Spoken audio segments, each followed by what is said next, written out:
Hey, there we go. Well, what's going on, everyone? What's going on, pit makers? Hey, good evening to you. It is almost 9 o'clock, and I'm getting ready to throw on some briskets. I already got them in there already. I'm just doing 3 today, and just for my basic setup today. Man, it's cold out here too, man. It's pushing. Colorado's gonna be cold tonight. It's already 34 degrees. So by man, probably by I want to say 1 o'clock. It's probably gonna be down to the teens, so it's pretty cool. So I got my pit loaded down. I'm gonna add some more fuel because I know it's gonna be cold. Okay, but today, guys, hey, I'm using my DigiQ today. It's been a while. Well, this is probably my second time using it because I usually just use straight draft, but I like to switch it up again, let you guys see what I'm like to use, just to keep it kind of fun, not getting too complacent. But the DigiQ, this is the DigiQ 3. So I'm not using the Pitmaster IQ 110 today. I use that on my small ones, but I got the pit set for 235. And on this DigiQ, you have like 3 settings for what types of pits that you have. So I got it set for pit. Pit number 2, which is like for insulated big cabinets. 1 is for like little small cabinet smokers, and number 3 is for uninsulated cabinet smokers or offset smokers. Okay, but I do got the pit bull is wide open on the draft. There's pour water all the way open, and of course it's got to make sure that's open because I almost made that mistake last time. Okay. All right, check out these briskets. So I'm adding some more fuel because I gotta put some chicken on. Some whole chickens. Oh, what's going on with this thing? Okay, let's see. There we go. I gotta put some whole chickens on and a couple of racks of ribs, about 4 racks of ribs in the morning. I bribed me. Somebody was asking me, man, how do you get a smoke ring? Get that profound smoke ring. Man, I keep it simple. I just use salt and pepper for my binder. I don't use no mustard and soy sauce and stuff like that. I use simple water, and I just make it moist, and then I just put my salt and pepper on there. And if you think about it, man, I've been doing it for a couple of years. The salt in the water allows the salt to penetrate faster and deeper, because I use that for a dry brine. Okay.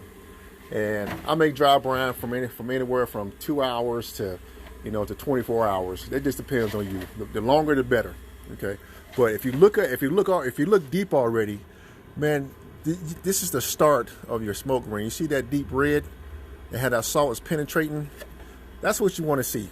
Okay, so just give your brisket a couple minutes. About an hour or so before you throw it on the smoker. And if I go hot and fast, I have a good smoke ring, but it won't be profound as you do it low and slow. So I like to stay between no higher than 235 to tell you the truth when I'm smoking. Throughout this whole process, this is probably gonna be. I probably won't get up about 5 o'clock in the morning. I run a dry pit. I don't spritz or anything. Let me get that out. I've been looking for this thing. Huh. Okay. I don't spritz anything like that. I forgot to do? I forgot to put my meter probes in. I got to make sure I go get those and put it in. Those are my wireless meter probes that I have. Okay, but that's just how I've been doing it for a couple years, man. Oh, and also I got my pit probe for the DigiQ right here, right there in the middle, so it can give me 235 in the middle. Okay. Hey guys, what's going on? How you guys doing? Close that up. Let me see. But with the rack under the brisket, you get bark on both sides. That's you guys' preference. I'm not a big fan of having it's not competition, but I do it doesn't get, mine's is pretty much like a brisket pot roast. Okay. I like to have a good crust on the bottom, because just think about it. When you wrap your briskets up in aluminum foil, put it in the pan, or you wrap it in butcher paper, it's going to do the same thing on the bottom. Unless you go straight naked, no wrap, then you will have a crust bark all the way around your brisket. But you know what? Who has time to do that? To do a naked brisket for 16, 17 hours. It's the same thing. You might have a little bark when you wrap underneath. But the thing is, people are not going to see the bottom of the brisket. They look at the top and look at the smoke ring. I mean, that's just my preference, okay?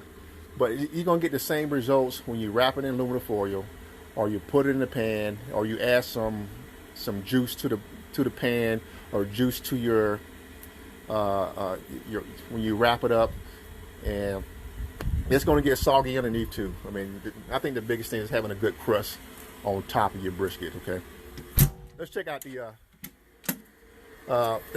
firebox. You know, let's see. And there you have it. Somebody asked me, man. You know, I use I go to Walmart. I get the big bag. I think it's like a 0.5 cord of a bag of wood that's hickory, and I take that big split wood. I just make it in fours. I just cut them up in quarters, you know, and use that, you know. So I get more for my money instead of buying the little bags of little chunk woods. Okay, so but I am going to start off today with a little bit of what's that, lump charcoal. I hope that answered your question. Who asked me that? Who was that? I can't remember who answered. Yeah, I hope that answered your question, that Gabe. You know, but that's still up to you. I mean, if you want to get your brisket to 200, and then you want to take it back out and put it back on the rack naked to get the hard crust or the bark, then you can do it that way too. But if you see my videos, man, I always have a good bark, whether I'm cooking in pans or on top of racks or the racks in the pan. You know, just make it taste good. How about that? Can we say that? Can we agree on that? Just make it taste good. You know, let's see. Because I don't do it all which way. I don't do it, naked. In the pan, fat cap up, fat cap down. I think the end result, if the customers like the brisket, man, hey, that's your own style of cooking. All right. Let's see what we got. Yeah, we gotta light it up. Uh-oh. Hold this in on ground. Yep. That's that safety mechanism. I hate this thing.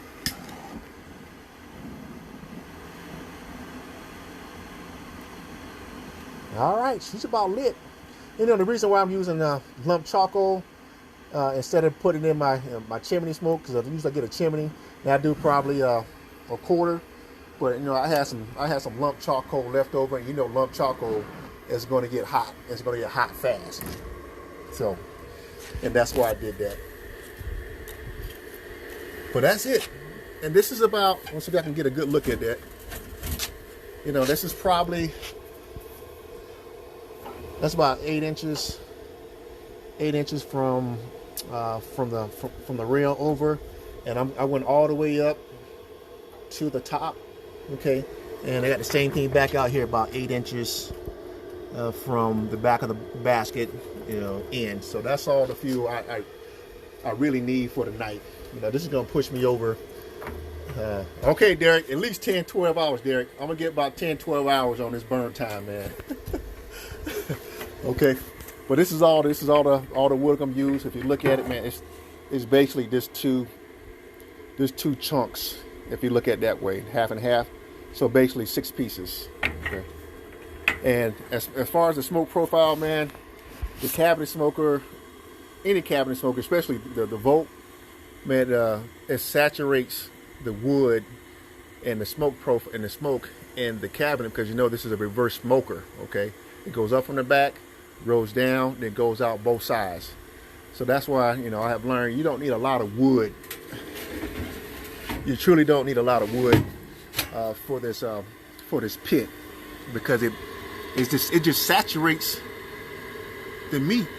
Okay, and the reason why I got the wood all the way in the back, because I don't want to put it on top. I want that wood to dry out, and by the time the flames hit that wood, okay, the wood's gonna be pretty much dry, and I won't have a lot of white smoke. Did I miss anybody? Let's see. Okay. All right. I hope that answers your questions about how to get a good yeah, it's getting cold, man. Smoke profile and the smoke ring. Man, I don't use no nitrates, no tricks, no tips. I just keep it simple. Salt, pepper. I use water as a binder, and I let it dry brown from anywhere from 2 to 24 hours. and I cook it low and slow when I want to get some sleep. 235, and I cook on the second, third, and the fourth shelf for my briskets. Okay, anything else, the top shelf and bottom shelf is going to be like butts on the top, or some. That's about it. But most of my briskets on the second shelf, third, or the fourth. But the sweet spot is this second shelf, man, because this is going to maintain 235. This is probably like 230, 240 down here. It's going to run probably 25 degrees higher, okay, and like 25 to 30 degrees or even more on top. So that's why I put my pork butts on top, okay. Bring. Oh, you got it. Now, let's see. All right, I think that's good. That's it, guys. One more time so y'all can see. My briskets on the bottom too, so y'all can see that too. So, and my briskets are kind of cold too. You can look at the bottom. See all that salt and pepper? Okay. I don't have any water in the grates.